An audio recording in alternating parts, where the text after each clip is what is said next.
آج کی ہماری کہانی ہے اسکول جانے والی بس۔ تو چلیں دوستو شروع کرتے ہیں۔ انگلینڈ کے بارے میں جو کوئن کو سب سے زیادہ پسند آنے والی چیز بس تھی۔ وہ اور اس کی ماں جو کوئن کے نئے اسکول جانے کے لیے ہر روز بس لیتے تھے۔ اسے مختلف مسافروں کو ادھر ادھر دیکھنا اچھا لگا۔ زیادہ تر نشستوں پر کام پر جانے والے لوگ بیٹھے ہوتے تھے۔ وہ سمارٹ کپڑے پہنے ہوئے ہوتے تھے اور بیگ اور بریف کیس اٹھائے ہوئے ہوتے تھے۔ دوسری نشستیں جو کوئن جیسے اسکول کے بچے لے لیتے تھے۔ ان میں سے زیادہ تر بڑے اور مماثل یونیفارم پہنے ہوئے تھے۔ جو کوئن کے پسندیدہ مسافروں میں سے ایک سفید بالوں والی خاتون تھی۔ اس نے اپنے بیگ میں ایک چھوٹا بھورا کتا اٹھایا ہوا تھا۔ خاتون نے کہا کہ کتا گھبرا گیا ہے۔ جو کوئن نے اس بات کو ہمیشہ یقینی بنانا کہ وہ اس کو آہستہ سے تھپکی دے۔ جو کوئن زیادہ انگریزی نہیں جانتا تھا لیکن اس کی ماں کافی جانتی تھی۔ جب وہ بس پر چڑھتے تو وہ کرایہ پوچھتی، بس ڈرائیور ان کی ٹکٹ پرنٹ کرتا۔ ہر صبح وہ کہتی، بلیک فرائرز کے لیے 2 واپسی کے ٹکٹ۔ جب وہ بس سے اترتے تو وہ جو کوئن کو کہتی کہ بہت بہت شکریہ۔ الفاظ غیر مانوس لگے لیکن اسے مشق کے ساتھ ان کا تلفظ کرنے کی عادت پڑ گئی۔ جو کوئن کے اسکول میں زیادہ تر طلباء انگریزی بولنے والے تھے۔ وہ اکثر کلاس روم کے پہلو میں اکیلا بیٹھا رہتا تھا۔ اس کا استاد دوستانہ تھا لیکن جو کوئن شرمیلا تھا۔ اس نے ایک لفظی جواب دیا اور ہاتھ نہیں اٹھایا۔ اسے انگریزی میں کچھ غلط کہنے کی فکر ہوئی۔ وہ اپنی گرامر کو ملانا یا کسی چیز کا غلط تلفظ کرنا ناپسند کرتا تھا۔ جو کوئن اپنی انگریزی بولنے سے پہلے اسے کامل کرنا چاہتا تھا لیکن اس نے کبھی بھی مشق کرنے کا موقع حاصل نہیں کیا تھا۔ دسمبر کے شروع میں جو کوئن کی ماں کو زکام ہو گیا۔ اس نے اپنے آپ کو اور جو کوئن کو موٹے کپڑوں میں ملبوس کیا۔ اس نے لمبا سکارف گلے میں لپیٹ لیا۔ جو کوئن کو پہلے ہی زکام ہو چکا تھا لیکن برطانوی سردیاں تلخ اور سیاہ تھیں۔ ہوا نے اس کی انگلیوں کے پوروں کو چھوا۔ جیسے ہی وہ بس اسٹاپ پر چلے گئے اس کی ماں کانپنے اور کھانسنے لگی۔ جو کوئن نے اپنی ٹھنڈی انگلیاں مضبوطی سے پکڑ لیں۔ بس آ گئی اور وہ دوسرے مسافروں کے سوار ہونے کا انتظار کرنے لگے۔ جو کوئن کی ماں نے دوبارہ کھانستے ہوئے کہا، جو کوئن کرایہ کے لیے پوچھو۔ جو کوئن نے ایک گہرا سانس لیا۔ اس نے بس میں قدم رکھا اور ادھر ادھر دیکھا۔ ہمیشہ کی طرح وہاں بہت سے لوگ تھے۔ وہ اپنے فون یا کتابوں میں مشغول تھے۔ بوڑھی عورت اور اس کا کتا ہی اوپر دیکھ رہے تھے۔ خاتون نے جو کوئن کو دیکھ کر مسکرائی۔ تھوڑے اعتماد کے ساتھ جو کوئن نے بس ڈرائیور کی طرف دیکھا اور اپنی انتہائی شائستہ آواز میں کہا، بلیک فرائز کے 2 ٹکٹ۔ بس ڈرائیور نے الجھ کر اس کی طرف دیکھا، بلیک فرائز؟ جو کوئن نے محسوس کیا کہ اس کا چہرہ سرخ ہو رہا ہے۔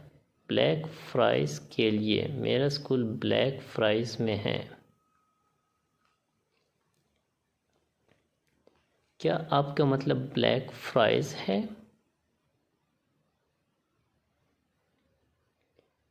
جی ہاں، جو کوئن نے سر ہلایا۔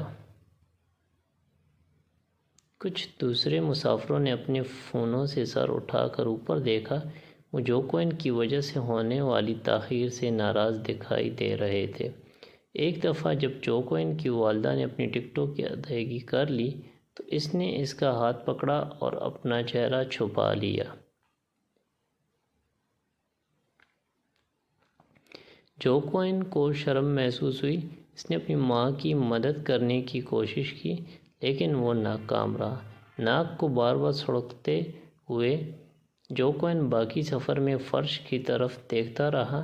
جب وہ بس سے اترے تو جو کوئن نے بس ڈرائیور کو شکریہ نہیں کہا جیسے کہ وہ عام طور پر کرتا تھا۔ اس کی ماں کو خود ڈرائیور کا شکریہ ادا کرنا پڑا۔ باقی دن کے لیے جو کوئن معمول سے زیادہ خاموش تھا۔ اس نے اپنے استاد سے بات کرنے کی کوشش نہیں کی، حالانکہ اس نے اس کی حوصلہ افزائی کی۔ وہ خود کو بولنے پر اکسا نہیں سکتا تھا، اس صورت میں کہ اس سے کوئی اور غلطی ہو جائے۔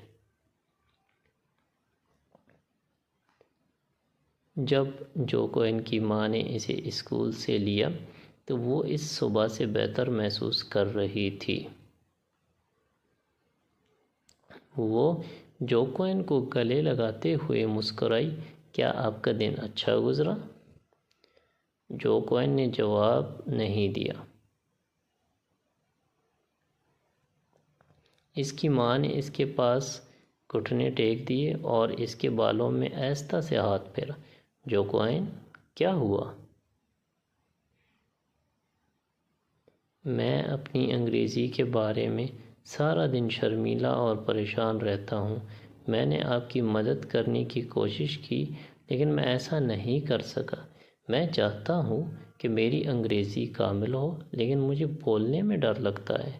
یہ بہت آسان ہوگا اگر انگلینڈ میں ہر کوئی ہسپانوی بولے یا کوئی ایسی چیز جو میں سمجھ سکتا ہوں۔ یہ بہت مشکل ہے، میں گھر جانا چاہتا ہوں۔ جو کوئن کی ماں نے غور سے سنا۔ جب جو کوئن اپنے آنسو پوچھنے کے لیے رکا تو اس نے کہا، کوئی بات نہیں میرے پیارے، نئی چیزیں سیکھنے میں وقت لگتا ہے۔ میں سمجھتی ہوں تم میری مدد کرنے کے لیے اچھے لڑکے ہو، شکریہ۔ اس نے اس کے ماتھے پر بوسہ دیا۔ تمہیں کامل ہونے کی ضرورت نہیں ہے، کوئی بھی مکمل نہیں، آپ کو بس پر اعتماد ہونے کی ضرورت ہے۔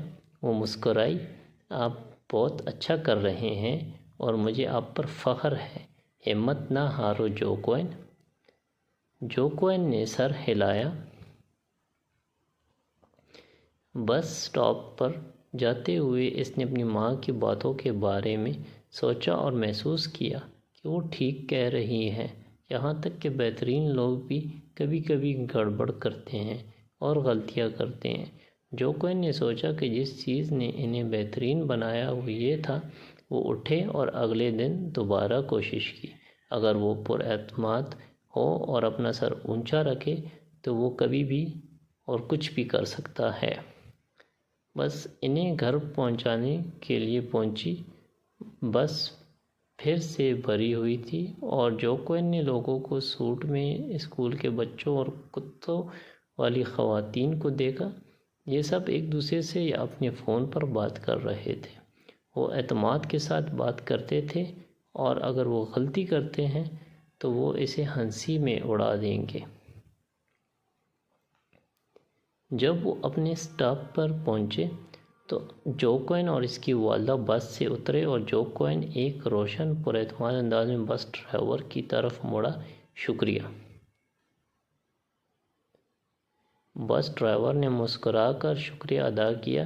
جیسے ہی جو کوئن اور اس کی ماں کر گئے، اس نے فیصلہ کیا کہ غلطیاں اتنی بری نہیں تھیں۔